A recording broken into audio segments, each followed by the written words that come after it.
Etika adalah penting dalam kehidupan kedua-dua organisasi awam dan swasta. Etika berorganisasi biasanya berkembang seiring dengan pembangunan organisasi. Kod etika atau norma kelakuan mestilah menjadi garis panduan dalam amalan sebenar aktiviti seharian organisasi dan digalakkan untuk diterapkan secara konsisten oleh kepimpinan organisasi. Pemimpin mesti menunjukkan contoh yang baik dalam organisasi. Tingkah laku tidak beretika tidak boleh diterima. Tingkah laku tidak beretika oleh pemimpin atasan boleh ditafsirkan sebagai insentif untuk melakukan perkara yang sama di peringkat bawahan. Nilai etika organisasi juga dikenali sebagai nilai etika korporat. Ialah satu set nilai etika yang wujud dalam sesebuah syarikat. Sistem nilai ini adalah hasil daripada proses pembudayaan pelbagai nilai yang wujud di dalam dan di luar organisasi.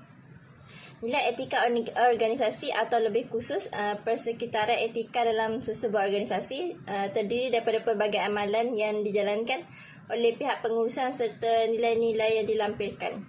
Secara umum, perkara teras kod etika sesetengah syarikat termasuklah pematuhan. Ia memerlukan pematuhan kepada undang-undang dan peraturan yang berkenaan serta sistem dan prosedurnya. Tambahan pula, integriti ditunjukkan dengan tidak menyalahgunakan kedudukan dan kuasanya untuk kepentingan peribadi dan keluarga demi menjaga nama baik. Bismillahirrahmanirrahim. Baiklah, nama saya Nurul Fatihah, bernombor matriks 271698. Okey, saya akan menerangkan di bahagian ini iaitu kepentingan etika dalam organisasi. Iaitu, tingkah laku etika adalah bertindak dengan cara konsisten dengan nilai etika organisasi. Semua organisasi tidak kira dari sektor swasta ataupun kerajaan meletakkan nilai yang tinggi terhadap reputasi mereka. Jika reputasi mereka jatuh, maka penggunaan ataupun para pengguna tidak akan menggunakan khidmat mereka lah. Jadi mereka akan meletakkan nilai yang sangat tinggi pada reputasi mereka. Organisasi kini memperjuangkan keseimbangan di antara keuntungan dan kepercayaan. Kenapa? Kerana sekiranya adanya kepercayaan terhadap syarikat mereka atau organisasi mereka daripada pelanggan ataupun pengguna, keuntungan mereka akan dalam tempoh yang jangka masa yang panjang, kerana kemungkinan untuk pengguna atau pelanggan tersebut untuk menggunakan semula khidmat mereka adalah sangat tinggi kerana mempunyai kepercayaan tinggi terhadap organisasi mereka tersebut. Seterusnya adalah pemimpin di peringkat pengurusan tertinggi mesti mematuhi prinsip etika dengan mengalakkan pekerja untuk mematuhi etika organisasi untuk mencapai kejayaan di tempat kerja. Okey. Setiap organisasi ataupun syarikat, mereka ini ada mempunyai pemimpin yang tertinggi seperti pengurus projek ataupun mungkin CEO syarikat. Okey, pemimpin-pemimpin tinggi ini adalah sangat memainkan peranan yang penting untuk menggalakkan pekerja-pekerja ini untuk mematuhi pekerja-pekerja mereka, untuk mematuhi etika organisasi bagi memastikan kejayaan syarikat mereka terus berterusan. Okey, dalam topik kepentingan, dalam tajuk kepentingan etika dan organisasi ni, saya akan terangkan 3 topik utama, iaitu yang pertama adalah mewujudkan budaya tempat kerja yang positif, kedua adalah menggalakkan faedah kepada organisasi, dan yang ketiga adalah memastikan pemimpin dalam organisasi menjalankan tanggungjawab mereka dengan sebaiknya. Okey, baiklah. Subtopik yang pertama iaitu mewujudkan budaya tempat kerja yang positif. Kenapa kepentingan ini adalah amat penting dalam organisasi? Kerana penglibatan pekerja dibantu oleh persekitaran kerja organisasi yang positif. Kerana persekitaran kerja yang positif menyokong pekerjanya. Kalaulah anda sebagai pekerja datang ke syarikat anda, ke ofis anda dalam keadaan yang anda tidak selesa untuk bekerja di kawasan tersebut kerana environment atau persekitaran mereka adalah negatif, anda akan rasa tertekan untuk bekerja di situ. Oleh itu, adalah amat penting bahawa etika kerja organisasi ni untuk memastikan tempat kerja tu sentiasa positif, untuk mewujudkan budaya tempat kerja yang sentiasa positif. Okey, seterusnya adalah persekitaran yang positif ditakrifkan oleh rakan sebaya dan atasan yang menyokong persaingan yang sihat, sambutan kegagalan. Maksudnya sambutan kegagalan ni bila ada berlakunya kesalahan, mereka akan menolong antara satu sama lain, bukan hanya marah ataupun terus kondam pekerja-pekerja mereka ni. Dan juga pembelajaran daripada kejayaan. Seterusnya adalah syarikat yang mempunyai budaya organisasi yang positif akan memberikan penekanan kepada kepada pekerja dengan memberi ganjaran kepada pekerja dan mewujudkan persekitaran di mana pekerja boleh berkembang dan melaksanakan potensi mereka dalam keadaan yang semaksimumnya lah. Jika environment syarikat tersebut atau budaya organisasi itu sentiasa positif, berada dalam keadaan yang sangat positif, pekerja punya potensi ataupun kebolehan lah, potensi mereka itu akan meningkat. Oleh sebab itu adalah amat penting untuk mewujudkan budaya tempat kerja yang positif. Seterusnya adalah mempunyai persekitaran kerja yang positif boleh membantu individu mengembangkan kemahiran kreatif dan teknik mereka. Pekerja ni, mereka ni tak nak bekerja dalam keadaan tertekan. Mereka nak bekerja dalam keadaan suasana yang positif, gembira sahaja. Faham bahawa setiap pekerjaan tu ada tekanannya. Tapi bila berada dalam persekitaran yang baik, yang positif, tekanan tersebut akan berubah ataupun digunakan untuk ke arah yang lebih positif. Okey? Persekitaran yang positif ni akan memainkan peranan lah daripada segi fizikal ataupun mental pekerja tersebut. Seterusnya adalah organisasi yang berumur panjang ialah organisasi yang pekerjanya mempunyai rasa kesetiaan dan pemilikan semula jadi terhadap tempat kerja mereka. Untuk pastikan bahawa organisasi tu long lasting kan, adalah lihat dia punya pekerja. Adakah tempoh pekerja itu bekerja lama di syarikat mereka ataupun hanya sekejap saja. Macam seorang bila bekerja dia hanya mampu bertahan 3 bulan saja and then resign. Itu adalah benda negatif lah. Kita kena kaji kenapa benda itu berlaku. Mungkin salah satu faktornya adalah persekitaran pekerjaan yang negatif. Jadi perlu mewujudkan tempat kerja yang positif di tempat kerja ataupun di kawasan ataupun di organisasi syarikat anda. Okey? Okey, baiklah. Subtopik yang kedua dalam kepentingan etika dan organisasi adalah menggalakkan faedah kepada organisasi. Yang pertama, imej yang baik bagi sesebuah syarikat akan memberi faedah jangka masa panjang kepada syarikat. Kedua, syarikat yang punya rekod etika yang baik akan memberikan jaminan kepada pelanggan, pelabur maupun pekerja bahawa syarikat tersebut bertanggungjawab. Yes, betul. Sekiranya organisasi itu berada dalam keadaan etika yang baik ataupun environment yang baik, mereka akan mempunyai satu jaminan atau memberi jaminan kepada pelanggan-pelanggan mereka ataupun pelabur maupun pekerja mereka untuk kekal dan bekerja di syarikat mereka, di syarikat tersebut. Terusnya adalah pekerja-pekerja di syarikat yang mempunyai etika yang baik ketika melayan pelanggan akan mudah untuk mesra dan selesa bersama pelanggan. Ini untuk memastikan bahawa pelanggan tersebut akan datang semula untuk menggunakan khidmat syarikat tersebut lah, organisasi tersebut. Itu pentinglah kenapa etika itu penting terhadap organisasi, dalam organisasi. Khususnya kepada pekerja-pekerja yang bekerja dalam organisasi tersebut. Terusnya adalah pelanggan berterusan menggunakan khidmat syarikat kerana sudah selesa dan melakukan urusan disebabkan kepercayaan telah dibina. Ya, betul. Organisasi mendapat manfaat kepada pelanggan setia yang meningkatkan prestasi organisasi dan kejayaan dan umur panjang mengikut hasilnya. Maksud umur panjang di sini, syarikat itu mampu bertahan di industri tersebut untuk tempoh yang masih lama. Kerana jikalau mereka ni, contohlah syarikat penjualan misalnya, produk makanan misalnya, jika mereka inginkan syarikat ataupun organisasi mereka ini sentiasa berjalan ataupun masih relevan untuk kekal di dalam industri tersebut, maka mereka perlu memastikan pekerja-pekerja mereka ini perlu mempunyai etika yang baik dalam menjalankan kerja mereka dan mempunyai semangat lah, maksudnya positif ataupun sentiasa berusaha untuk memajukan syarikat. Ini akan berikan impak kepada pelanggan-pelanggan setia inilah, akan datang ke organisasi atau syarikat tersebut untuk menggunakan perkhidmatan syarikat tersebut, organisasi tersebut. Okey, baiklah. Subtopik yang terakhir bagi kepentingan etika dalam organisasi adalah memastikan kepemimpin dalam organisasi mempunyai etika kepimpinan. Seseorang yang mempunyai kuasa akan cenderung untuk mengambil kesempatan dari keuntungan peribadi daripada keuntungan untuk kepentingan peribadi dalam setiap situasi yang akan berlaku. Contohnya, orang-orang atasan ini jika mereka mempunyai etika ataupun tanggungjawab yang tinggi di dalam syarikat mereka, mereka akan memastikan bahawa kuasa yang mereka ada tidak digunakan ke arah yang salah, di mana tidak menggunakan cenderung ke arah mengambil kesempatan lah khususnya daripada pekerja-pekerja mereka. Kedua adalah satu tindakan yang tidak beretika boleh memulakan tindak balas berantai tingkah laku yang tidak beretika dalam organisasi.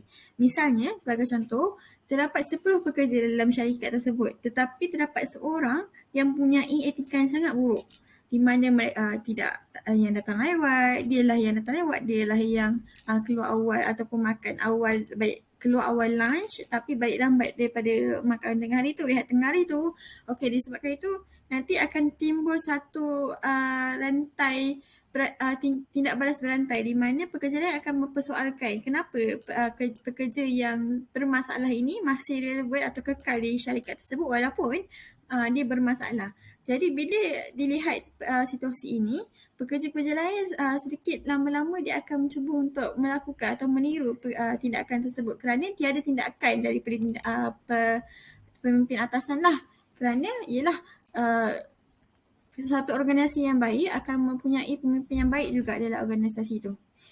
Okey, seterusnya adalah pemimpin yang berusaha untuk tingkah laku etika memberi inspirasi kepada orang lain untuk melakukan perkara yang sama. Maksud di sini adalah pemimpin yang baik, contoh pemimpin yang ada akhlak yang baik, etika yang baik, mereka akan berusaha untuk memberi inspirasi kepada pekerja-pekerja mereka yang lain supaya untuk meniru mereka punya etika tersebut agar etika tersebut implementasikan di dalam syarikat-syarikat organisasi tersebut. Oleh itu, prestasi kerja akan meningkat bila mereka-mereka ini, pekerja-pekerja ini mencontohi pemimpin yang sangat baik. Maksudnya etika pemimpin yang sangat baik lah. Seterusnya adalah pemimpin boleh menggunakan kuasa mereka untuk mempengaruhi orang secara positif melalui pemodelan peranan. Yes. Dan yang terakhir adalah ramai pemimpin walaupun dalam organisasi menyalahgunakan kedudukan kuasa mereka untuk bertindak secara tidak bermoral. Kerana ada yang sangat menggunakan kuasa mereka ke arah yang belagak sombong tanpa menghiraukan pekerja-pekerja mereka ataupun tidak menolong ataupun memudahkan pekerja-pekerja mereka yang di bawahnya kerana mereka mungkin meletakkan dirinya mereka di tingkat atas dan tidak melihat pekerja-pekerja yang lain yang bentuk rumus untuk membantu syarikat mereka atau organisasi mereka. So, adalah amat penting untuk memastikan bahawa pemimpin di dalam organisasi itu mempunyai etika kepimpinan yang sangat baik ataupun tinggi ataupun bagus. Okey? Contoh etika dalam organisasi adalah mengikut arahan dan prosedur yang telah ditetapkan oleh pihak organisasi bagi memudahkan urusan organisasi berkenaan dalam menguruskan setiap permasalahan yang berlaku dalam kalangan pemimpin di dalam sesebuah syarikat. Setiap arahan yang telah dikeluarkan oleh pihak pengurusan syarikat perlu mendapat kelulusan daripada organisasi yang menguruskan setiap projek yang sedang berjalan mengikut kehendak dan keperluan pelanggan yang bekerjasama dengan syarikat pembinaan tersebut. Pelaksanaan yang dijalankan oleh setiap organisasi yang telah dikeluarkan oleh setiap pihak atasan perlu mengikut arahan dan garis panduan yang telah dikeluarkan oleh setiap pihak pengurusan yang menguruskan setiap pekerja yang bekerja dengan organisasi tersebut. Seterusnya adalah ketulusan dalam menjalankan kerja di dalam sesebuah organisasi dapat membuatkan sesebuah organisasi untuk lebih maju dalam organisasi yang diceburi oleh setiap pekerja yang bekerja dalam syarikat tersebut. Ketulusan dalam menjalankan tugas dapat membantu pekerja yang untuk jujur dan amanah dalam melaksanakan setiap tugas yang dipertanggungjawabkan oleh majikan kepada mereka. Setiap amanah yang dipikul oleh para pekerja haruslah berlandaskan kepada skop pekerjaan yang bersesuaian dengan kemahiran dan kebolehan yang dilakukan oleh setiap pekerja yang bekerja dengan organisasi tersebut. Seterusnya adalah memberikan fokus terhadap tanggungjawab yang telah diberikan oleh majikan kepada pekerja mereka untuk meningkatkan tahap kemahiran dan pengetahuan setiap pekerja. Untuk memastikan setiap pekerja perlu mengetahui dan mahir tahap setiap pekerjaan yang dilakukan oleh mereka. Pekerja yang amanah dan tanggungjawab yang digalas oleh mereka merupakan seorang pekerja yang mempunyai tanggungjawab terhadap kerja yang dipikul oleh mereka.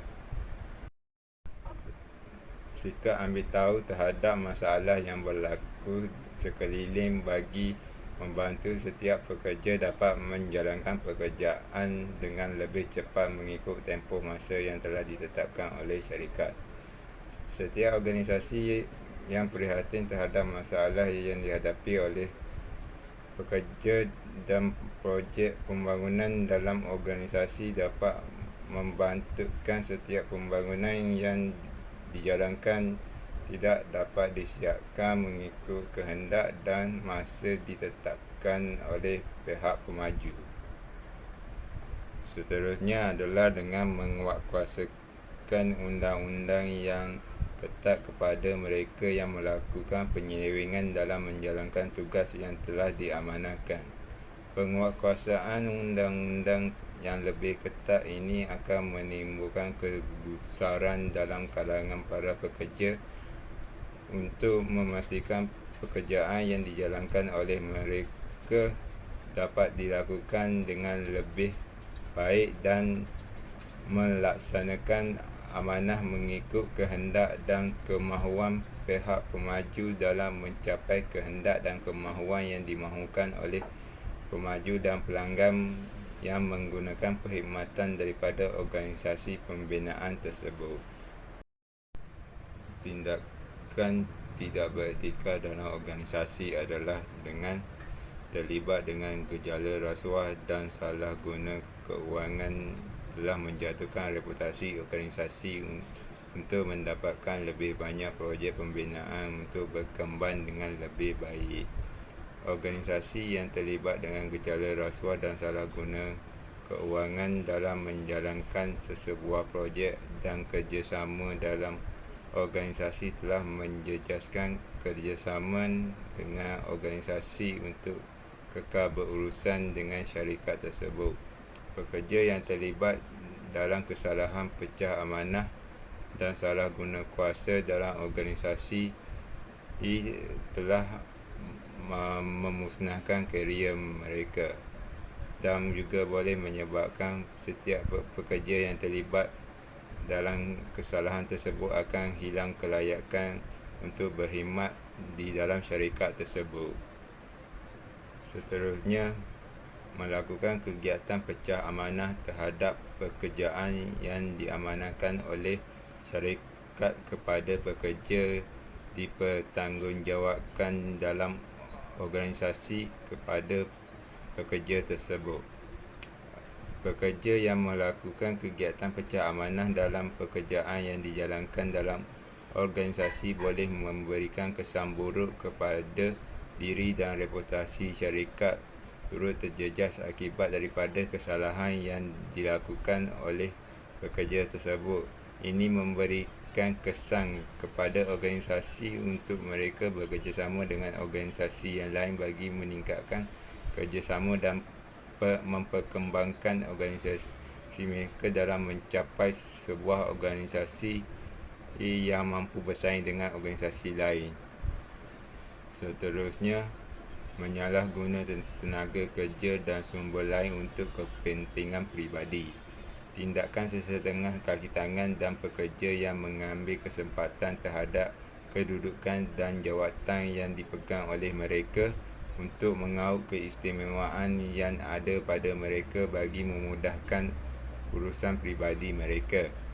Dengan menggunakan golongan pekerja bawahan untuk menjalankan setiap tugas yang tidak sepatutnya dilakukan oleh pekerja yang berada di luar bidang dan keupayaan mereka bagi menjalankan setiap pekerjaan yang tidak sepatutnya. Penyalahgunaan tenaga kerja tanpa pengetahuan pihak organisasi yang menguruskan setiap projek ini akan menyebabkan para pekerja menuntut hak mereka dengan kenaikan upah terhadap kerja yang dijalankan oleh pekerjaan tersebut. Selamat sejahtera, saya penghuni Syarif Kamij, nombor matrik saya 28151. Pada hari ini saya akan membentangkan tentang cabaran memupuk etika dalam sesuatu organisasi. Tingkah laku beretika dalam sesuatu organisasi penting untuk mewujudkan individu yang mematuhi norma yang ditentukan dalam sesuatu organisasi. Norma yang ditentukan itu mungkin berubah dari masa ke masa kerana ia akan diubah sesuai untuk memenuhi segala keperluan setiap individu dalam organisasi tersebut. Pengubahsuaian norma dalam sesebuah organisasi juga dikenali sebagai satu inisiatif untuk membolehkan setiap individu yang hidup dalam cara tersusun dan beretika. Penerapan nilai beretika membantu ahli kumpulan memahami peranan dan bertanggungjawab mereka bagi membolehkan mereka bekerjasama untuk mencapai faedah bersama seperti keselamatan, akses kepada sumber dan mengejar matlamat kepada organisasi. Pemupuan amalan beretika dalam organisasi bukan hal yang senang diterapkan kerana cabaran yang amat besar. Cabaran pertamanya ialah budaya organisasi yang kurang baik.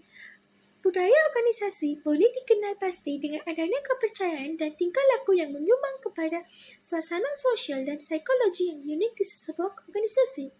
Manakala budaya organisasi mewakili nilai dan kepercayaan yang berkaitan dengan mengawal cara yang berkelaluan dalam sesebuah organisasi. Budaya organisasi adalah salah satu daripada aset strategik arah meningkatkan prestasi organisasi itu sendiri. Di samping itu, budaya organisasi juga melibatkan objektif, nilai, falsafah dan keyakinan sesebuah organisasi. Malangnya, pada masa kini, budaya organisasi berada dalam tahap yang membimbangkan kerana individu-individu dalam sesebuah organisasi bersikap cuai untuk mematuhi amalan beretika. Mereka juga tidak peka tentang budaya organisasi yang baik. Lantaran itu, kepimpinan yang lemah juga merupakan antara cabarannya. Pemimpin dikenali sebagai panduan etika yang penting kepada ahli sesebuah organisasi. Oleh yang demikian, pemimpin haruslah bersikap tanggungjawab dan berhati untuk menjadi teladan yang mujarab kepada individu yang lain sebagai cara menerapkan nilai murni dalam organisasinya. Jika pemimpin sesebuah organisasi tidak beretika, segala peraturan dan norma yang diwajibkan di sesebuah organisasi tidak akan diberikan keutamaan oleh ahli-ahlinya. Ahli-ahli dalam organisasi itu juga akan bersikap lepas tangan. Jika pemimpin dan ahli sesebuah organisasi bersikap cuai, maka motif organisasi tersebut ditubuhkan tidak akan dicapai bila-bila masa. Oleh yang demikian, pemimpin sesebuah organisasi wajar menggembleng tenaga untuk mengenempasti ahli-ahli di bawah kepimpinannya mengikuti segala peraturan dan norma sebagai cara menjadi ahli yang beretika dan bersifat murni. Rentetan itu, pandangan dan tindakan senior akan mempengaruhi tindakan ahli-ahli baru dalam sesebuah organisasi, terutamanya terhadap tingkah laku beretika dan tidak beretika. Penetapan sasaran yang tidak realistik dan tidak dapat dicapai kurang kepercayaan dalam organisasi menyokong tindakan tidak beretika dalam organisasi dan kekayaan undang-undang dan dasar berkaitan dengan etika merupakan antara faktor yang menyumbang kepada amalan tidak beretika dalam kalangan ahli-ahli sebuah organisasi.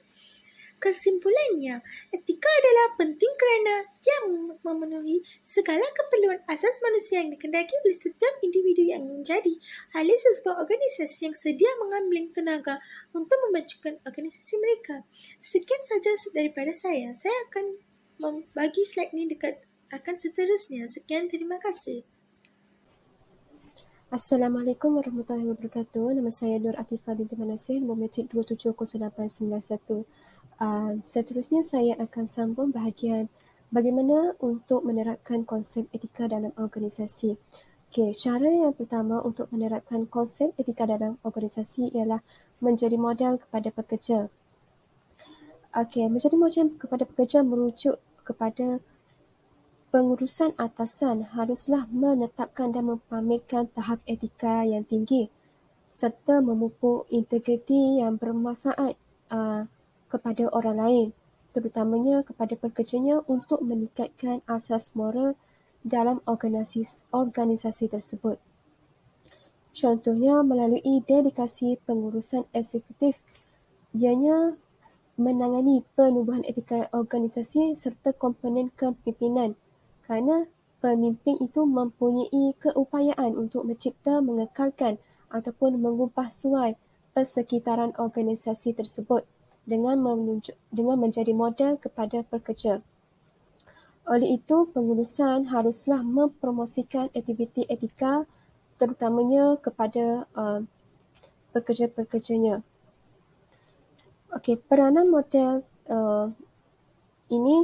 mereka ini tidak takut untuk menyatakan pemikiran mereka dan berinovasi untuk membantu industri untuk mencapai objektif ataupun matlamat dalam sesebuah organisasi tersebut. Seterusnya, mereka juga terbuka untuk membincangkan bagaimana mereka menjadi mahir dan berjaya dalam sesuatu pekerjaan tersebut dengan terutamanya kepada pekerja dan rakan sekerja mereka, iaitu dengan mempamerkan etika-etika yang positif kepada pekerja mereka. Jadi peranan majikan ini,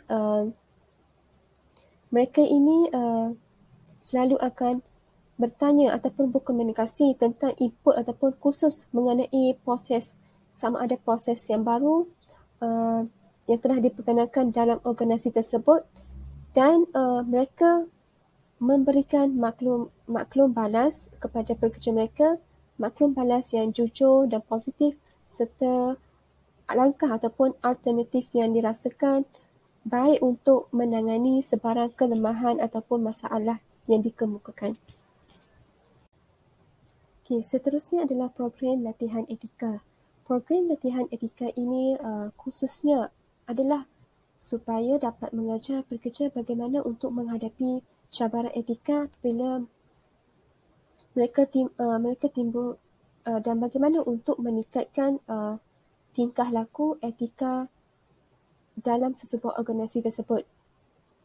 Jadi, keupayaan dalam program latihan etika tersebut dapat mengesan dan menggalakkan pertimbangan etika di tempat kerja, dan seterusnya dapat mengenal pasti tindakan dan tingkah laku sama ada yang beretika dan tidak beretika, dan ianya akan bertambah baik hasil daripada program latihan etika tersebut. Okey, program latihan etika ini menerapkan untuk bertindak secara profesional, menunjukkan integriti, memperlakukan semua orang terutamanya dalam organisasi tersebut dengan bermaruah dan rasa hormat, dan yang paling penting adalah mengakui kesilapan apabila melakukan kesalahan. Okey, latihan pengurusan etika ini ianya akan mengukuhkan idea yang akan meningkatkan imej sesebuah organisasi dan memastikan sumber-sumber dalam organisasi tersebut dapat digunakan dengan baik dan akan membantu pertumbuhan organisasi tersebut dengan mematuhi undang-undang yang ditetapkan ataupun peraturan yang ditetapkan dalam organisasi tersebut. Akhir sekali, program latihan etika ini dapat mengatur tingkah laku etika, mendorong profesionalisme dan mengembangkan tingkah laku organisasi yang baik dalam semua kalangan pekerja.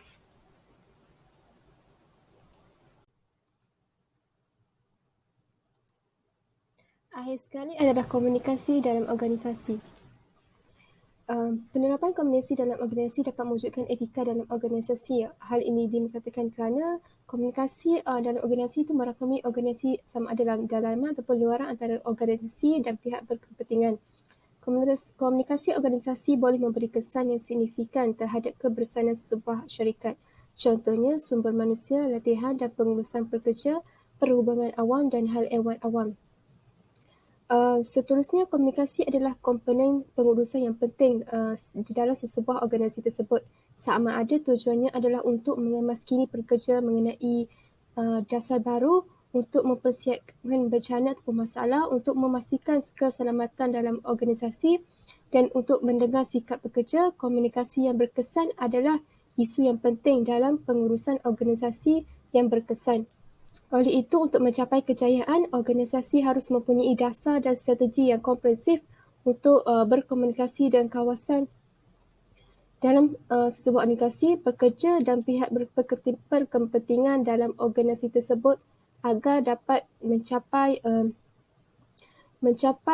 kejayaan dalam sesebuah organisasi.